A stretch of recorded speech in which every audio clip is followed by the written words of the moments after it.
Assalamualaikum warahmatullahi wabarakatuh. Halo anak-anak ustazah yang di rumah, bagaimana kabarnya? Ya, hari ini kita akan belajar matematika. Sebelumnya kita sama-sama membaca basmalah. Bismillahirrahmanirrahim. Oke, kita sudah memasuki bab 5 pengolahan data. Ini babnya lumayan mudah ketimbang bab sebelumnya ya. Ya. Perhatikan penjelasan ustazah berikut ya sayang ya. Nah, kita langsung ke soal. Kenapa? Kita belajar dari soal terlebih dahulu, sekaligus kalian sambil buka halaman 124 sampai 127. Kalian bisa baca terlebih dahulu ya. Perhatikan soal berikut. Perhatikan data berat badan suatu anggota keluarga berikut. Nah, perhatikan ya. Nah, selisih berat badan terberat dan teringan dari data tersebut adalah. Nah, penyelesaiannya adalah langkah yang pertama itu kalian harus urutkan terlebih dahulu. Urutkan dari yang terkecil. 11, 12, 22, 37, 45, 54 ya. Kemudian setelah diurutkan, kalian lihat berat badan terberat itu berapa? 54. Kemudian berat badan teringan adalah 11 kg. Selisih itu apa sih? Selisih itu adalah beda. Selisih berat badan terberat dan teringan, berarti bedanya itu bisa dikurangkan ya kalau beda. 54 diambil 11. Kalau masalah selisih itu boleh yang terbesarnya dulu ya, yang dikurangkan supaya hasilnya tidak negatif ya. Kenapa? Karena kalau beda kan tidak ada negatif, hanya rentan aja gitu. Oke, langkah pertama pada pengolahan data itu kita itu belajar mengurutkan data. Mengurutkan boleh dari yang terkecil ke yang terbesar, boleh dari terbesar ke yang terkecil. Yang penting kalian bisa mengurutkan, berarti bisa dong mengurutkan dari yang terkecil. Mana sih bilangan yang kecil, mana sih bilangan yang terbesar, seperti itu ya, mengurutkan. Kalian bisa baca halaman 124 untuk yang mengurutkan data sampai halaman 128. Itu kita akan mempelajari tentang rata-rata ya, baca terlebih dahulu.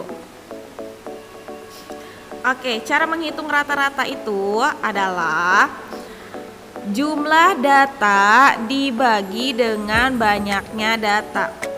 Oke, untuk lebih jelasnya perhatikan contoh berikut. Ada tabel tersebut isinya ada kelas dan banyak siswa. Nah, kelas itu ada berapa kelas? Ada 6. Berarti perhatikan, banyak datanya ada 6. Jumlah data itu berarti jumlah semua siswa. Jumlahkan. Banyaknya siswa itu dijumlahkan. 30 tambah 32 tambah 31 tambah 31 tambah 32 tambah 30. Hasilnya 186 dibagi banyaknya data ya.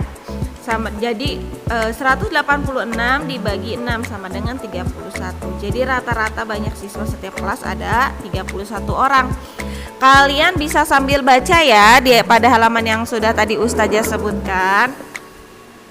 Pokoknya ingat, untuk rata-rata itu jumlah data dibagi banyaknya data. Seperti itu. Kata kuncinya hanya itu, oke? Oke, perhatikan halaman 125. Untuk menghitung rata-rata hitung, ini kalian nggak bisa kalau hanya mendengarkan Ustazah. Jadi kalian harus buka buku kalian halaman 125 ya. Untuk menghitung rata-rata itu ada beberapa cara. Dengan salah satunya ada menentukan rata-rata dari daftar. Perhatikan. Nah, kalau dari daftar seperti itu ya, hanya berupa daftar.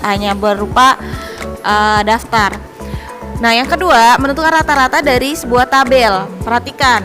Kalian harus bisa bedakan mana daftar, mana tabel ya.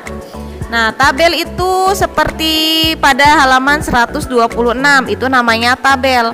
Kemudian menentukan rata-rata dari diagram batang. Ini sudah kalian pelajari ketika kalian kelas 5 SD ya, kelas sebelumnya. Perhatikan, itu namanya diagram batang yang bagian ketiga. Kemudian perhatikan lagi yang keempat, menentukan rata-rata dari diagram garis. Itu namanya diagram garis dan diagram batang, kalian bisa bedakan ya. Kemudian yang kelima, menentukan rata-rata dari diagram gambar. Gampang sekali membedakannya ya. Nah, untuk tugas Ustazah sengaja nih nggak tulis kalian supaya kalian perhatikan dan dengarkan. Untuk tugas kalian buka halaman 128 latihan 2 nomor 1 dan 3. Perhatikan nomor 1 dan 3. Untuk nomor 1 kalian cukup urutkan terlebih dahulu, kemudian tentukan nilai tertinggi, nilai terendah, dan rata-rata nilai ulangannya.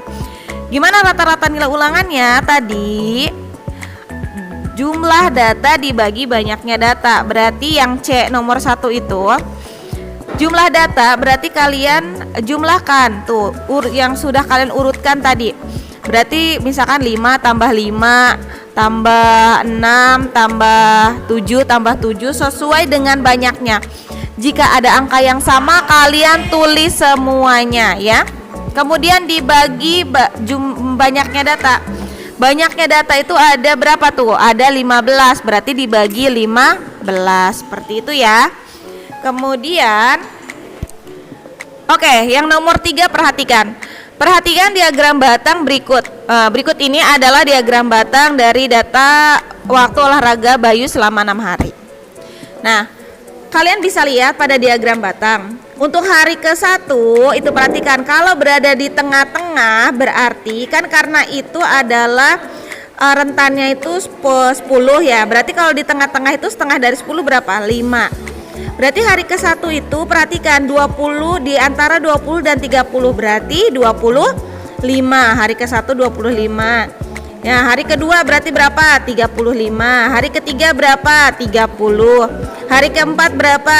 45. Hari kelima berapa? 40. Hari keenam berapa?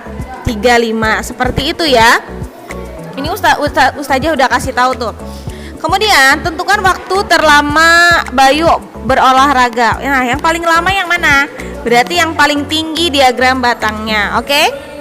Yang B, jumlah waktu Bayu berolahraga selama 6 hari. Berarti jumlah semua waktunya dari hari pertama sampai hari ke-6 kalian jumlahkan. Hari pertama berapa tadi? 25 ditambah hari kedua berapa? 35. 25 tambah 35 sampai seterusnya. Oke? Nah, untuk yang C perhatikan rata-rata waktu Bayu berolahraga setiap harinya. Nah, untuk rata-rata Bayu berolahraga setiap harinya berarti banyaknya data, jumlah data dibagi banyaknya data. Tadi jumlah yang tadi yang bagian B dibagi banyaknya data berapa? 6. Gitu ya untuk rata-rata, gampang ya. Oke? Ingat tugasnya latihan 2 nomor 1 dan 3 halaman 128. Sengaja Ustazah tidak tulis di video supaya kalian dengarkan penjelasan Ustazah dan kalian buka bukunya juga ya. Besok kita bertemu di Google Meet, oke?